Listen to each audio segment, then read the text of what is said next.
Hey everybody, it's Craig Beckta here from craigbecta.com. In this video, we're going to do a behind-the-scenes look at an outdoor portrait shoot using natural light and studio strobes. And we're also going to do the post-processing of one of the images from the shoot. So stick around and watch the entire video. I'll see you in the park where we meet up with our model Liz. Alright, so in this shot what we're going to do is we're going to use the diffuser and the 5-in-1 reflector. And she's going to be in direct sunlight, and then Rob's going to use the diffusion, and you'll see how that looks. Okay. All right, that's good. Yeah, that's great. Okay, let me just. This image was taken in direct sunlight, and we used a Westcott 5-in-1 reflector as a diffusion material. We shot this at 70 millimeters with an f2.8 70 to 200 millimeter lens. Okay, you can see behind me we added a Canon EX600 flash, so as a hair light. So now we're going to take some shots, and I started it on manual power. And it's at 1/4 power, so we'll see how that looks, see if we can even see it in the shot, and if not, we'll turn it up.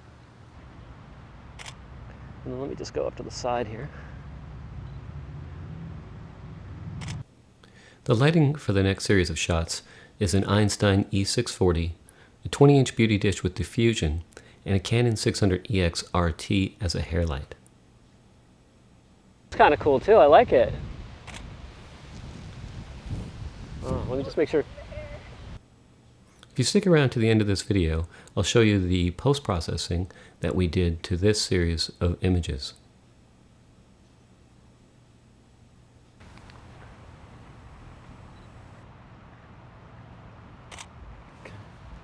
Oh, that's awesome.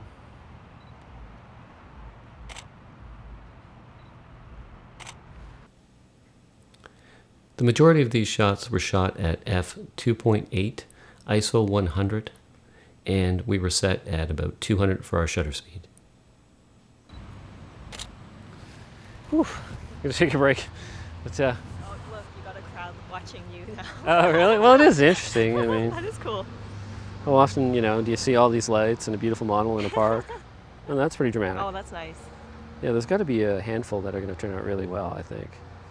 Oh, I really like those ones. That one I like a lot. Like the wind hit your hair. Yeah. Your shoes down there, too. Cool. I like that one a lot, too. Yeah. Oh, yeah, give me some of those moody faces that you do. Yeah.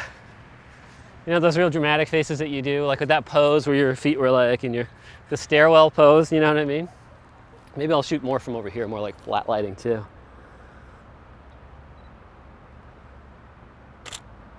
Cool. This image was taken again with the Canon 70 to 200 millimeter f2.8 non-IS lens at 90 millimeters. So stick around and check out the post-processing of some of these images. Alright, so here we are at Adobe Lightroom. I like to use Lightroom to preview my images, and I've decided this is the one we're going to go with. So we're going to click on that, and we're going to say Edit in Photoshop, so we're going to open it as a smart object in Photoshop. And what will happen is, if it's a smart object, we can just double click it, and then we're in Adobe Camera Raw. So I set a custom color profile using X-Rite Color Checker Passport, so that's it there. And then we've got our Remove Chromatic Aberration, Enable Lens Profile Corrections. And I'm going through this relatively quickly because we got a lot to cover. So I'm pretty happy with the exposure and the color temperature, so I'm going to leave that. I might lower the contrast just a touch, raise the shadows a touch, and then raise the blacks just a bit. And we'll say OK. And we're back in Photoshop. And then what I'll do is I'll duplicate this layer by right-clicking and saying New Object via Smart Copy. I'll double-click on that. And then what I'll do is go to HSL Grayscale. And I'm going to convert that image to gray. And what this is going to do is going to build in some contrast for us. So I'll go to a blending mode, and I'm going to choose Soft Light. Now I'm going to bring the opacity down to usually about 34%, and then I'll unclick that eyeball, click it, you can see it's added some contrast to the image and a little depth. Now what I'll do is I'll highlight the two, Command E to merge them, and then I'll create another copy. Now with this copy, what I'm going to do is I'm going to crop it, but also I'm going to add a plugin to it. So let's go to the crop tool, and we'll click on that, and then as I start to move this, you'll sort of see that we've got our rule of thirds kind of outline there, which is pretty helpful. So you can sort of compose after the fact So, okay, so we've got too much up here. And so she's the central subject. So then I like to keep this somewhat even. Maybe we'll come in a little bit here, but you can see that's a much better composition than our original one, because she's the central focus of the image. So we'll just bring that down just a touch more. And you can see the rule of thirds. We've got her kind of spread out. It's an interesting pose that way. And because we have this unchecked, delete crop pixels, then we can always go back and recrop if we want to. So I'll try to speed up a little bit here. So we're going to go to portraiture. Now it's a skin softening plugin, and if you don't have it, don't worry about it. You can also do this type of effect in Photoshop. Now you can see the before and the after, and she looks great anyway, but it just smooths out the skin, and then I'll show you how we can remove that little blemish that's right there. Now it's going to take effect, and it's on this layer right here. So one thing we want to do too is, if you watch me unclick it, you'll see that it also affects the background and her hair. So I'm going to unclick it. So we just want the portraiture plugin, the skin softening, only on the skin. So what you want to do is create a mask. So if you click Option at the same time as clicking here, now we have a black mask. So the effect is now gone. And so we can just click over, use white. We'll get a brush over here, and we'll just paint in white where we want this effect to take place. So it won't be everywhere. It's only going to be where we paint it right now. So I've got a brush here, and I'm just painting it in on her skin. And I'll show you a way to look at it to make sure that you've got all the areas covered. And there's probably different ways for you to check that out, but I'll just show you one here in a second. So I'm just kind of highlighting her right now, and I think I've got most of her skin covered. Now I'll unclick these two layers, and now you can see that this is where the portraiture plugin is taking place right here. So I'll try to do this quickly, because I know this is taking a while. And so one thing, I usually don't like to do the skin softening over the eyes or the lips or the teeth. So what we can do is we can go back and we can fix that.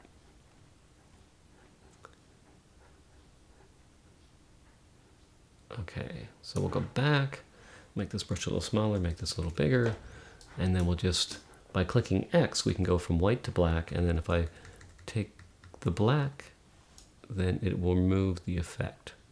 So I can remove it from her eyes, so we won't have that softening effect.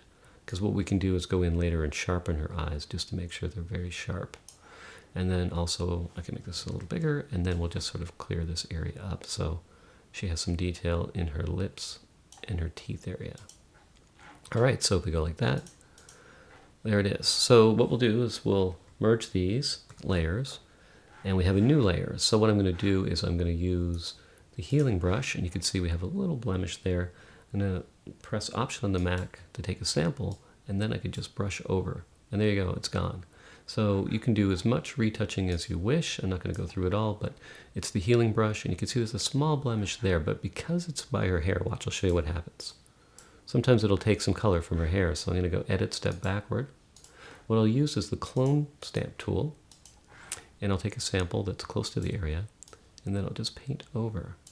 You can see it's gone, and so those are the two tools, the healing brush and the Clone Stamp tool. Great tools to use. Now, I'm going to do this really quick. I probably won't go through the whole step. What I'm going to do is just merge these images, and I have a new layer. And the background's too bright. So I've got my quick selection tool, and I'm probably not going to go through it all. And there's probably different ways to do this, but if you know another way, please leave a comment below, and maybe a link to another tutorial, because I'm always looking for new ways and faster ways to do things. But you can see what I'm trying to do. Basically, I'm going to try to just highlight her as if I was going to cut her out from the background. But I'm not going to cut her out from the background. All I'm doing is just separating her so that I can apply effect to either her or the background. Now this shirt's a bit complicated because it's got so many checkered patterns. But I'll just do it real quick, and then just to give you an idea. So you can see here I have some areas that weren't highlighted, or were highlighted. So if I press Option, I can clear that out there, and this arm here. And you can see we've got a really bad cutout. But I'm just going to try to demonstrate this technique. So what I'm going to do is go to Refine Edge. I'm going to say Layer Mask, and I'll say OK. And you can see here we've got a portion of her shirt. So I'm going to go back, and I'm just going to clear that out. I just try to clear up that shirt. And you can see here, we've got to take this area in a little bit. And that's a little better. It's not perfect, but just for the purpose of this demonstration, we'll keep moving. And we'll say layer mask, we'll say OK. Now over here, what we can do is we can go to the blending mode, and we could say multiply. And now you can see that it's just affecting her. But if I press on Command I, now that effect goes to the background, and so she looks naturally lit. So of course you take a little more time in doing that cutout just to make sure that she's perfectly cut out. And then what you can do here is you can adjust the opacity. So we're on multiply, you can go on darken. Obviously darken's not as good as multiply, but you can play around with the different blending modes and see we have the opacity, so that's what it looked like. So let's say we go up to 40%. I can click on the eyeball, we can say, well, that's what the background looked like, and now we've darkened it, and then it sort of solves your problem of a blown out background. Like I said, there's probably different ways you can do this, and if you have a better way that's faster, let me know, that'd be cool. So anyway, there we go. And I'll probably do a little bit more. If I was going to do the complete image, I would probably whiten her teeth a bit and brighten her eyes and sharpen them, but this video is running a little long, so I'm going to end it there. But yeah, you've got a great looking image. So I hope you enjoyed this tutorial. Make sure you subscribe to my channel, and make sure you drop by my website, craigbecta.com, and check out my other videos. I'll see you in the next one.